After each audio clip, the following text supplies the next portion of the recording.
Pakistan బెదిరించినట్టుగా nuclear weapon ని launch చేయడం అంత ఈజీయా?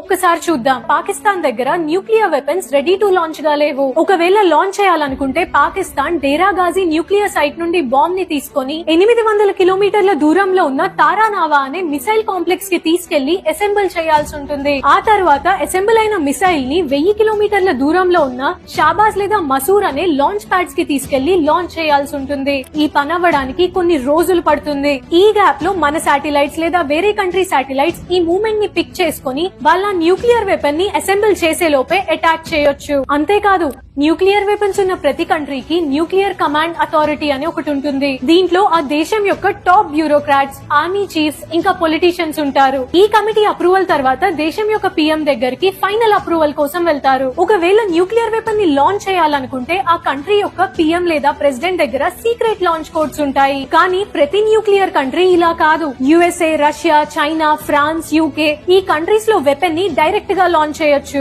వాళ్ళ దగ్గర అడ్వాన్స్ న్యూక్లియర్ వెపన్స్ ఉన్నాయి. ఫర్ ఎగ్జాంపుల్, ట్రంప్ ప్రమాణ స్వీకారం చేసినప్పుడు ట్రంప్ కి ఈ న్యూక్లియర్ ఫుట్బాల్ అని పిలువబడే ఒక సూట్ కేసు ఇచ్చారు. ఈ సూట్ కేసు లో 5 వస్తువులు ఉంటాయి. ఒకటి, ఒక శాటిలైట్ ఫోన్. ఇది డైరెక్ట్ గా మిలిటరీ కమాండ్ సెంటర్ తో కనెక్ట్ అయి ఉంటుంది. తర్వాత 3 బుక్స్. దీంట్లో లాంచ్ ప్రొసీజర్ ఇంకా ప్రీ ప్లాన్ సైట్స్ గురించి కూడా ఉంటాయి. లాస్ట్ గా మోస్ట్ ఇంపార్టెంట్, ఈ బ్యాగ్ లో